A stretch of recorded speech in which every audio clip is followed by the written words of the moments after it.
Takkan ku ragu akan kasih setiamu, takkan ku ragu akan pertolonganmu. Takkan pagi hari ini boleh merasakan kemurahan Tuhan. Boleh kami memuji, mengagungkan dan menyembah Engkau Tuhan. Tiada Allah lain di dalam kehidupan setiap umat-Mu pada pagi hari ini Tuhan, selain Engkau Yesus Tuhan yang sudah mati dalam kehidupan kami. Terima kasih Bapa, pagi hari ini Tuhan, kami rindu Tuhan diberkati oleh firman-Mu pada pagi hari ini. Setiap jemaat Tuhan pada pagi hari ini Tuhan rindu Tuhan untuk mendengarkan kebenaran firman-Mu Tuhan. Berbicaralah bagi setiap kami Tuhan. Kami siap dengarkan, kami siap lakukan Tuhan seluruh kebenaran firman-Mu di dalam kehidupan kami. Berkat-Mu Tuhan atas hamba-Mu dan setiap jemaat Tuhan pada pagi hari ini Tuhan. Berbicaralah Tuhan pada setiap kami pada pagi hari ini. Di dalam nama Yesus Kristus kami berdoa dan kami bersyukur. Haleluya. Amin. Amin. Baik. Shalom. Selamat pagi saudaraku. Pagi.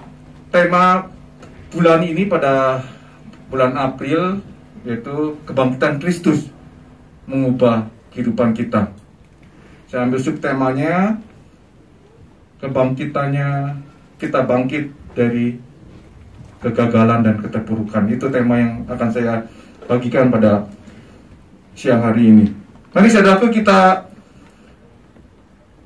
baca dan kita buka firman Tuhan di dalam Yohanes pasal yang keempat, ayat yang ketiga sampai dengan ayat yang ke-21. Ini firman Tuhan agak panjang, karena itu saya ajak kita semua bangkit berdiri, kita bersama-sama membaca bagian firman Tuhan ini. Saya akan baca di bagian yang ganjil, dan Bapak Ibu Saudara sekalian boleh membaca pada ayat yang genap sampai pada ayat yang ke-21. Sudah siap saudaraku? Amin. Baik. Yohanes pasal 4 ayat yang ketiga, firman Tuhan katakan demikian. Ia pun meninggalkan Yudea dan kembali lagi ke Galilea. Ayat yang keempat. Ia harus melintasi daerah Samaria. Maka sampailah ia ke sebuah kota di Samaria yang bernama Sikar, dekat tanah yang diberikan Yakub dahulu kepada anaknya Yusuf. Di situ terdapat sumur Yakub. Yesus sangat letih oleh perjalanan, karena ia duduk di pinggir sumur itu. Hari kira-kira pukul 12. Maka datanglah seorang perempuan Samaria hendak menimba air. Kata Yesus kepadanya, "Berilah aku minum." Sebab murid-muridnya telah pergi ke kota membeli makanan. Maka kata perempuan Samaria itu kepadanya, "Masakah engkau seorang Yahudi minta minum kepadaku seorang Samaria? Sebab orang Yahudi tidak bergaul dengan orang Samaria." Jawab Yesus kepadanya, "Jikalau engkau tahu tentang karunia Allah dan siapakah dia yang berkata kepadamu, berilah aku minum, niscaya engkau telah meminta kepadanya, dan dia telah memberikan kepadamu air hidup." Kata perempuan itu kepadanya, "Tuhan, engkau tidak punya timba, dan sumur ini amat dalam. Dari manakah engkau memperoleh air hidup itu?" Adakah engkau lebih besar daripada kami yang memberikan sumur ini kepada kami, dan yang kami minum sendiri dari dalamnya, serta anak-anaknya dan anak-anaknya? Jawab Yesus kepadanya, "Barang siapa minum air ini, ia akan haus lagi. Tetapi barang siapa minum air yang akan kuberikan kepadanya, dia tidak akan haus untuk selama-lamanya. Sebaliknya, air yang akan kuberikan kepadanya akan menjadi mata air di dalam dirinya, yang terus-menerus memancar sampai kepada hidup yang kekal." Kata perempuan itu kepadanya, "Tuhan, berikanlah aku air itu, supaya aku tidak haus dan tidak usah datang lagi ke sini untuk menimba air." Kata Yesus kepadanya, "Pergilah, panggillah suamimu dan datang ke sini." Kata perempuan itu, "Aku tidak mempunyai suami." Kata Yesus kepadanya, "Tepat katamu bahwa engkau tidak mempunyai suami. Sebab engkau sudah mempunyai 5 suami, suami, dan yang ada sekarang padamu bukanlah suamimu. Dalam hal ini engkau berkata benar. Kata perempuan itu kepadanya, Tuhan, nyata sekarang padaku bahwa engkau seorang nabi. Nenek moyang kami menyembah di atas gunung ini, tetapi kamu katakan bahwa Yesus adalah tempat orang menyembah. Setelah itu kita sama-sama, kata Yesus kepadanya, percayalah kepadaku, hai perempuan, saatnya akan tiba bahwa kamu akan menyembah Bapa bukan di gunung ini dan bukan juga di Yerusalem. Ya, puji Tuhan. Ini penduduk saudaraku. Tentu yang berbahagialah adalah setiap kita yang mendengarkan firman Tuhan, menyimpannya dalam hati, serta tentunya melakukannya dalam kehidupan kita hari lepas hari. Saudaraku, kisah ini bukan kisah yang aneh ya. Maksud saya itu pasti kita sering sekali membaca kisah perempuan Samaria yang ditolong oleh Tuhan, saudaraku. Dalam situasi sekarang ini, saudaraku, kita sedang melihat bahwa keadaan yang kita alami di tengah-tengah dunia ini bukan semakin baik ya. Hari demi hari kita mengalami hal-hal yang susah gitu ya. Semakin hari semakin susah. Baru kita mengalami COVID, kita harus mengalami lagi hal-hal yang lain di dalam kehidupan kita di dalam dunia ini, saudaraku. Minyak goreng susah naik, saudaraku ya. Bensin naik, bentar lagi nggak tahu bagaimana, saudaraku. Tapi untungnya masih bukan Pertalite ya, masih Pertamax ya. Jadi orang-orang yang punya mobil bagus ya harus membayar lebih gitu ya, seperti itu. Artinya, saudaraku, keadaan dunia ini yang kita alami dalam dunia ini semakin hari semakin tidak baik, saudaraku. Dan kadang-kala, saudaraku, Allah izinkan satu perkara itu terjadi menimpa dalam kehidupan kita, saudaraku. Ada kegagalan dalam kehidupan kita, ada keterpurukan dalam kehidupan kita yang Tuhan izinkan terjadi, yang Tuhan izinkan kita alami gitu. Padahal maunya sih kita ya, kalau bisa ya fine-fine gitu ya, hidup kita baik-baik saja. Jangan ada yang membuat kita terpuruk, itu kita tidak mau. Tapi masalahnya, saudaraku, kita tidak dapat menolak apa yang terjadi di tengah-tengah kehidupan kita ini, saudaraku. Ketika saya membaca, saudara, kita lihat di dalam 2 Raja-Raja ya. Ini ada satu kondisi, satu keadaan yang sangat luar biasa terjadi pada zaman itu, saudaraku. Dan mungkin ya kita bersyukur kita nggak ngalaminya saat ini, saudaraku. Kalau kita alami hal yang dialami oleh bangsa Israel pada waktu itu, saya nggak tahu bagaimana sikap kita, saudara. Kita lihat sebentar di dalam ini, banyak kali sikap kita ketika kita menghadapi hal-hal yang tidak mengenakan dalam kehidupan kita, saudara ya. Kita lihat di dalam 2 Raja-Raja pasal yang ke-6 ayat yang ke-25 ya, saudara ya. Mungkin bisa dibuka. Maka terjadilah, dikatakan, kelaparan hebat di Samaria selama mereka mengepungnya, sehingga sebuah kepala keledai, dikatakan, berharga 80 sikal perak dan 1/4 kap tahi merpati berharga 5 sikal perak, saudara. Terjadi kelaparan, dikatakan, di Samaria, saudara. Ini terjadi peperangan antara Raja Yoram dengan pasukan Aram, saudara ya, seperti itu. Dan dikatakan pada ayat 25 ini terjadi kelaparan. Dan dikatakan di situ apa, saudaraku? Sebuah kepala keledai. Keledai itu biasa nggak dimakan ya, saudara ya. Keledai itu sama dengan kuda. Orang Israel nggak pernah makan keledai dan makan kuda, saudaraku. Ini kondisi yang terpaksa dia harus lakukan. Karena terjadi kelaparan yang sangat-sangat luar biasa pada waktu itu. Harganya berapa, saudaraku? 80 sikal. Nah, saya coba cari-cari 80 sikal. Itu upah pekerja pada waktu itu, pada zaman itu ya, saudara. Pada zaman itu, upah 1 bulan itu 2 sikal. Nah, saudara bisa bayangkan, kalau 80 sikal berarti dia harus bekerja berapa, saudaraku? 40 bulan. 40 bulan. Hanya untuk mendapatkan apa, saudaraku? Kepala keledai. Dimakan gimana kepala keledai ya, saudaraku? Belum baginya, belum bagian daging, belum bagian yang bisa diitu, saudaraku. Itu 80 sikal perak. Dia harus bekerja selama 40 bulan untuk dapatkan kepala keledai.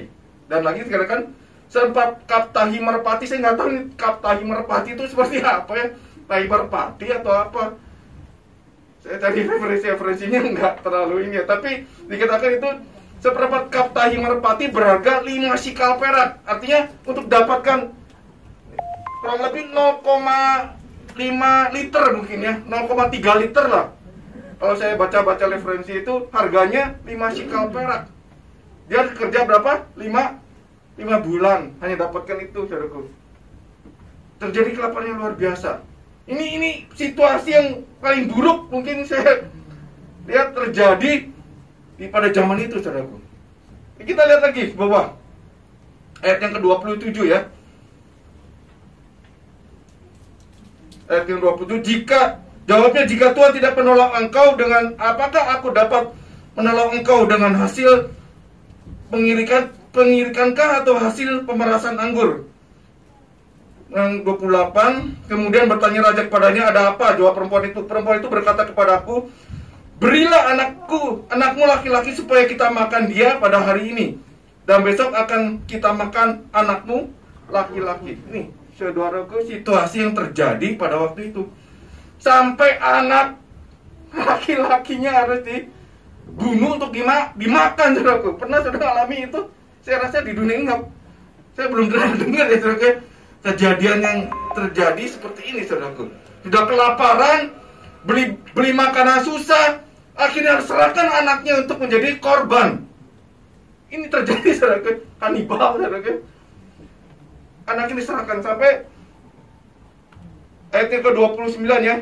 Jika kami memasak anakku dan memakan dia, tetapi ketika aku berkata kepada dia pada hari berikutnya, berilah anakmu supaya kita makan, maka perempuan itu menyembunyikan anaknya, saudaraku. Ini keadaan yang situasi yang sangat-sangat luar biasa, saudaraku, terjadi pada zaman itu, saudaraku. Jadi untuk makan aja dia harus bunuh anaknya, saudaraku ya. Seperti itu. Ini terjadi pada zaman Raja Yoram. Masalahnya, saudaraku, kita lihat ini yang sering terjadi. Sikap kita ketika kita mengalami keadaan yang terpuruk dalam kehidupan kita seringkali menyalahkan Tuhan, kan? Hal yang pertama yang seringkali kita lakukan menyalahkan Tuhan. Ini yang dilakukan oleh Raja Yoram, saudaraku. Kita lihat di ayat yang ke-30. Ayat yang berapa ya? Yang terakhir. Ayat yang 30 ya. 33.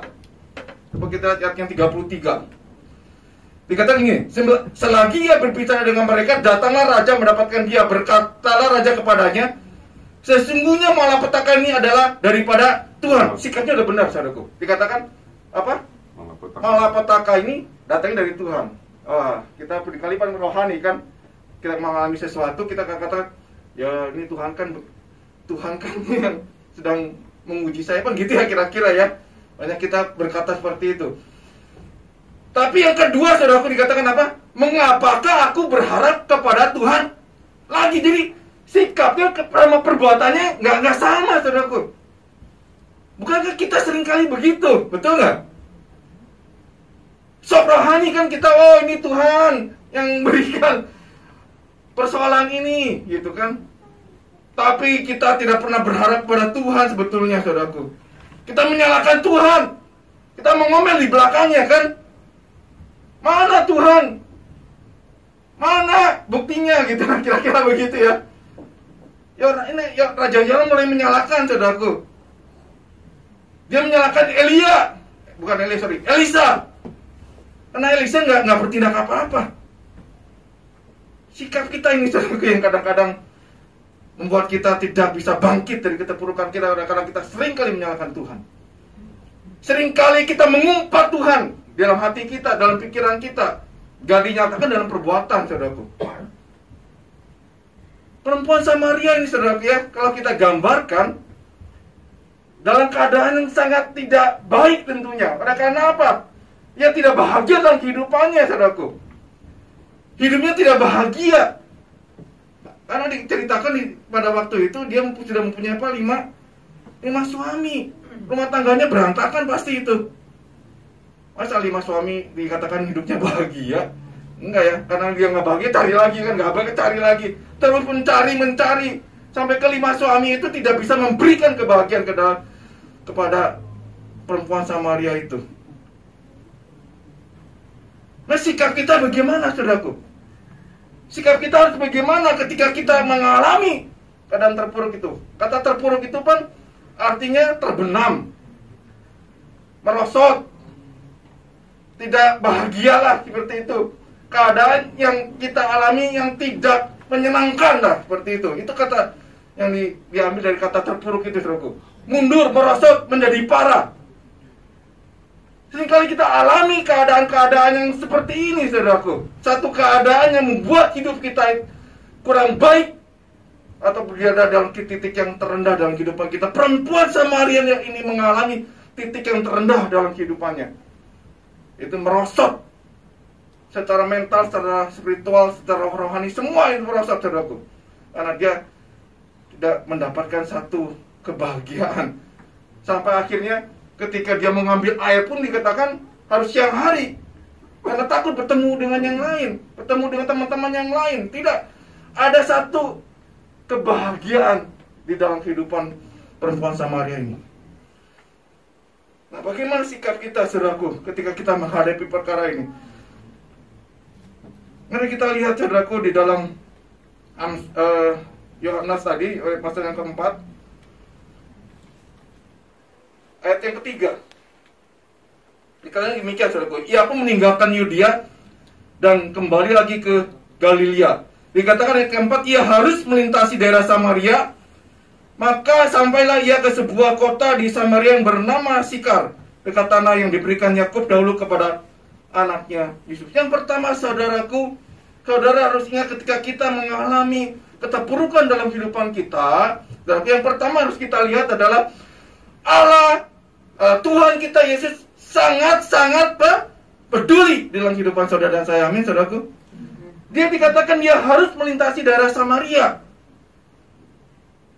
Pertanyaannya kan, adakah jalan lain selain harus mampir ke Samaria, kan? Itu pertanyaannya, saudaraku. Karena Yudea ada di bawah, Samaria di tengah, baru Galilea. Perjalanannya itu Tuhan Yesus mengalami perjalanan yang cukup panjang, saudara, dari Yudea ke Samaria itu cukup panjang, saudaraku. Nggak ada kendaraan, dia harus jalan kaki. Dan dikatakan di situ harus dia capek. Artinya bukan suatu kebetulan dia harus melintasi daerah Samaria, bukan kebetulan, saudaraku. Karena ada tujuan Allah dan maksud Allah. Karena dia tahu ada seseorang yang membutuhkan pertolongannya. Amin. Perempuan Samaria ini membutuhkan pertolongannya. Karena itu Yesus harus melintasi daerah Samaria itu, saudaraku. Saudara tahu daerah Samaria itu adalah daerah yang anti bagi orang Yahudi. Orang muridnya aja nggak ngomong ngapain kita berhenti di sini, gitu kira-kira dalam percakapan sehari-harinya, saudaraku. Karena ya itu tidak berhubungan. Orang Yahudi tidak pernah berhubungan dengan orang Samaria. Nggak mau dia ngobrol sama orang Samaria. Yesus peduli, amin. Dia tahu apa yang dibutuhkan oleh orang Samaria ini, perempuan Samaria ini. Dia tahu nih, orang Samaria ini sangat membutuhkan Yesus dalam kehidupannya. Pagi hari ini, saudaraku, ingat ketika kita mengalami keterpurukan, kita sedang tergenam, tenggelam, kita sedang terbenam, kita sedang terperosok. Mungkin hidup kita tidak lagi merasa berarti, kita ada dalam titik yang terendah, yang seperti yang dialami oleh perempuan Samaria ini, saudaraku. Ada satu pribadi yang peduli dengan kehidupan kita, amin. Dia adalah Yesus, namanya. Dia akan melintasi kehidupan kita, saudaraku. Karena itu, saudaraku, mari. Kalau setiap orang meninggalkan kita boleh, saudaraku. Tapi jangan kita tinggalkan Tuhan, amin. Teman-teman kita, saudara-saudara kita mungkin nggak peduli sama kita, ya bolehlah, itu urusan mereka mungkin ya. Kita tidak bisa paksa. Tapi jangan pernah kita tinggalkan Tuhan, saudaraku. Karena dia adalah pribadi yang peduli. Saudaraku, di dalam satu kelas, saudaraku ya, ada seorang guru yang bertanya kepada murid-muridnya. Kira-kira murid-murid yang apa yang ada di situ ditanyakan, bagaimana sih kira-kira engkau menggambarkan Tuhan Yesus itu, saudara? Seperti apa sih Tuhan Yesus itu? Coba saya tanya ke Anto yang sering jawab. Soalnya lagi ngelamun dia. Kira-kira menurut gambaran Tuhan Yesus seperti apa ini? Saya lagi dengar firman Tuhan kok. Kalau ngelamun yang di belakang. Kira-kira menurut Anto gimana? Kita mau gambarkan seperti apa Tuhan Yesus?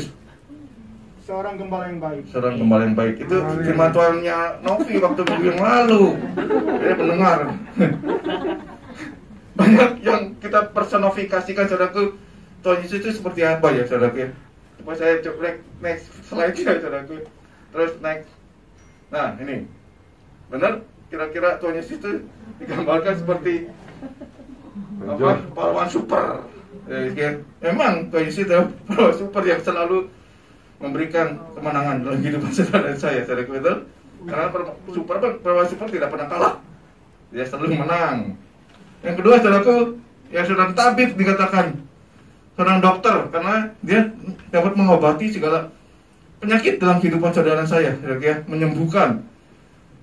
Kita sedang sakit disembuhkan, saudaraku, kita datang pada Yesus. Ada lagi, saudaraku, yang menggambarkan sebagai pengacara. Ya, dia katakan ya selalu membela kita dalam segala persoalannya, membela. Terus ada lagi yang dikatakan sebagai apa, saudaraku? Nah ini saudara pasti tahu lah. Siapa ini? Indra Ken, Doni Salman, Rudy Salim, sama siapa itu? Raffi Ahmad, orang-orang kaya, crazy rich, saudaraku. Suka mau bagi-bagikan duit, saudaraku. Tapi saya masuk penjara, saudaraku, yang kedua itu, saudaraku. Maksudnya itu seringkali digambarkan seperti ini, saudaraku. Ya, perkemurahan Tuhan Yesus memberikan segala yang kita butuhkan. Tapi ada satu hal, saudaraku, seorang murid yang menjawab, saudaraku. Coba kita lihat slide selanjutnya, saudaraku. Nah ini dikatakan Yesus itu sebagai seorang apa? Pemulung. Betul, saudaraku? Kaget nih gurunya ini. Kenapa kamu mengatakan bahwa Yesus itu sebagai pemulung? Yang lain kan ekspektasinya tinggi, wah superhero, dokter, pengacara, segala macam. Ini muridnya yang satu ini mengatakan Yesus itu sebagai pemulung. Ternyata pemulung itu memungut hal-hal yang tidak baik, betul ya, saudara. Yesus itu memungut kita dari hal yang tidak baik, saudara. Dosa kita dipungutnya, saudaraku. Kesalahan kita dipungutnya, saudaraku. Marah kita dipungutnya, saudaraku. Betul, saudaraku? Dia pungut itu, saudaraku. Dipungut oleh Yesus, diubahkan oleh Tuhan menjadi sesuatu yang berguna. Karena itu, saudaraku, datang pada Tuhan. Jangan kita menghindar daripada Tuhan, jangan kita lari daripada Tuhan, saudaraku. Dia memungut hidup kita, saudaraku. Paskah ini adalah anugerah Tuhan yang memungut hidup kita. Kematiannya sudah memberikan jaminan bahwa kita memiliki kehidupan bersama dengan Tuhan, saudaraku. Perempuan Samaria ini, saudaraku, ketika orang lain tidak peduli, Yesus peduli pada kita. Yang kedua, saudaraku, ayat yang ke-6 dari Yohanes pasal yang ke-4. Boleh dibuka aja slide selanjutnya dari itu. Dikatakan, maka sampailah ia ke sebuah kota di Samaria. Ayat yang ke-6. Di situ terdapat sumur Yakub. Yesus sangat letih oleh perjalanannya. Karena itu ia duduk di pinggir sumur itu hari kira-kira pukul 12. Maka datanglah seorang perempuan Samaria hendak menimba air. Kata Yesus kepadanya, berilah aku minum. Sebab murid-muridnya telah pergi ke kota memberi makanan. Maka kata perempuan Samaria itu kepadanya, masakah engkau seorang Yahudi minta minum kepadaku seorang Samaria? Sebab orang Yahudi tidak bergaul dengan orang Samaria. Ayat yang 10, jawab Yesus kepadanya, jikalau engkau tahu tentang karunia Allah dan siapakah dia yang berkata kepadamu, berilah aku minum, niscaya engkau telah meminta kepadanya dan ia telah memberikan kepadamu air hidup. Yang kedua, saudaraku, sumber pertolongan kita ini hanya dari Tuhan. Amin, saudaraku. Nggak ada yang dari yang lain, saudaraku. Dikatakan ayat yang 10, jikalau engkau tahu tentang karunia Allah, maka engkau pasti memintanya kepada Tuhan. Jikalau engkau mengerti akan kasih karunia Tuhan dalam kehidupan kita, saudaraku. Kasih karunia itu diberikan secara berkemurahan, saudaraku. Nggak pernah ditahan-tahan. Perempuan Samaria ini, saudaraku, tidak tahu bagaimana dia harus menyelesaikan persoalan dan perkaranya, nggak tahu. Karena memang cukup berat dia persoalannya dihadapi perempuan Samaria ini, nggak tahu bagaimana cara jalan keluarnya. Tapi Yesus menawarkan satu jalan keluar dalam kehidupan seorang perempuan Samaria. Datang pada Tuhan, datang pada sumbernya, jangan pada yang lain. Datang pada Tuhan, saudaraku.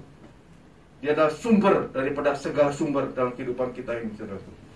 Ketika kita datang kepada Tuhan, pasti Tuhan akan memberikan kepada kita jalan yang terbaik, saudara. Saudara kalau lihat, nanti saudara baca aja di dalam 2 Raja-Raja tadi, lanjutannya di pasal yang ke-7. Yuk kita lihat sebentar aja ya, saudaraku. Kita masih ada waktu beberapa menit. 2 Raja-Raja pasal yang ke-7.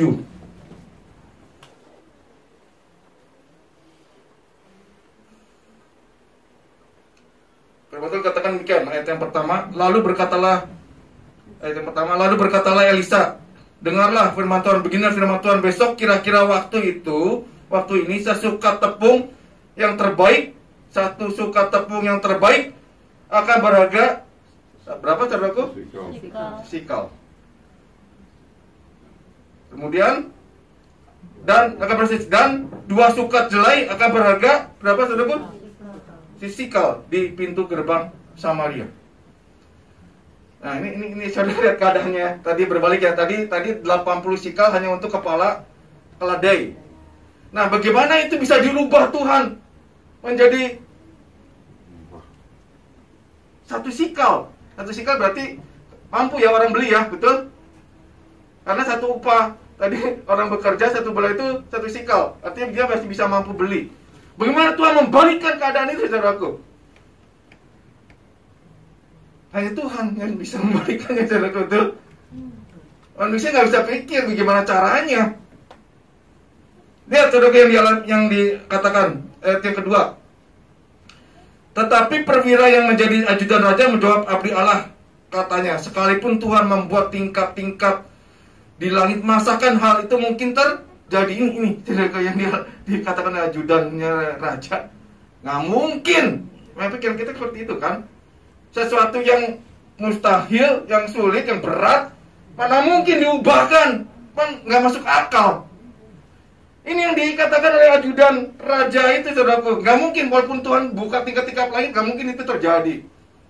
Nanti kalau saudara baca, lihat ayatnya terus sampai habis, saudaraku, perkara besar terjadi dalam bangsa Israel, saudaraku.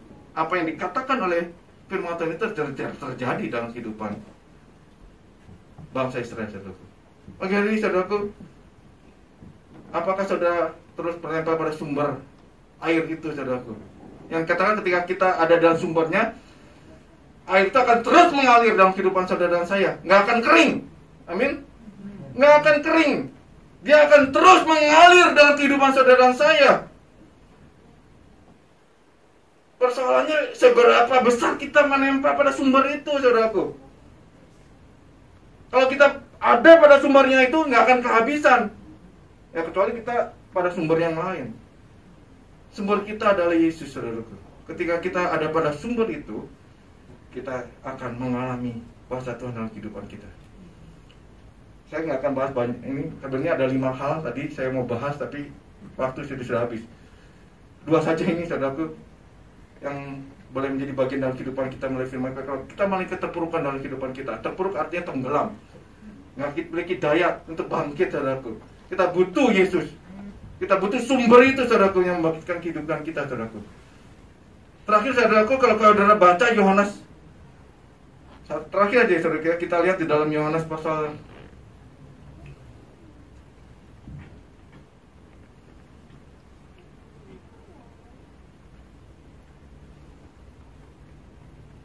Yohanes pasal yang kelima, saudaraku ya.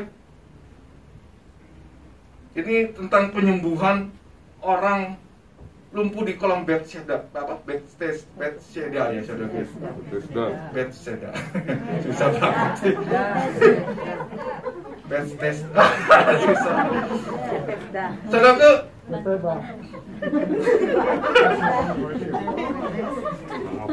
ini saudaraku, orang ini sudah mengalami, dikatakan berapa saudaraku, 38 tahun lumpuh kakinya ya saudaraku ya. Dan dia dikatakan harus berebut untuk masuk ke kolam itu. Saya susah ngomongnya, kolam Bethesda. Baca Pak. Oh ya, Bethesda. Dia harus berebut dengan yang lain, karena di Serambi itu dikatakan ada banyak orang yang sedang sakit gitu ya. Nggak hanya dia. Kalau air itu dikatakan tergoncang, maka harus cepat-cepat masuk ke dalam kolam itu, rebutan, baru sembuh. Ya ini orang lumpuh, mungkin orang buta, nggak tahu gimana ya. Dia antang-antang aja mungkin itu lurus, tabrak aja mungkin ya. Orang yang bisu mah gampang, yang buta masih rada susah, tapi tabrak aja. Tapi lumpuh mau jalannya gimana? Baru mau itu udah lewat 38 tahun. Dan katakan Tuhan tahu apa yang menjadi kesusahan daripada orang lumpuh ini. Bethesda itu artinya saudaraku, apa saudaraku? Rumah anugerah. Amin. Yesus memiliki anugerah yang besar dalam kehidupan kita, saudaraku. Anugerahnya diberikan bagi orang yang memerlukannya, saudaraku. Dan orang lumpuh ini ditolong oleh Tuhan. Kalau orang lumpuh ini ditolong Tuhan, saudara dan saya pasti ditolong oleh Tuhan. Amin. Dan biarlah firman Tuhan pada pagi hari ini, saudaraku, boleh menguatkan kita ketika kita ada dalam keterpurukan, kita ada dalam ketenggelaman, kita ada kemerosotan, kita mengalami sesuatu yang sulit dalam kehidupan kita, saudara. Ingat, kita masih memiliki Allah yang peduli dalam kehidupan saudara dan saya. Ingat, sumber kita adalah Tuhan, karena itu dekat terus pada Tuhan. Jangan kita tinggalkan Tuhan, saudaraku. Mari kita terus melangkah bersama dengan Tuhan. Allah sanggup melakukan segala perkara dalam kehidupan kita. Itu ada 5 sebenarnya saya mau bagikan, tapi 2 saja cukup pada pagi hari ini. Tuhan boleh memberkati kita, puji Tuhan. Amin.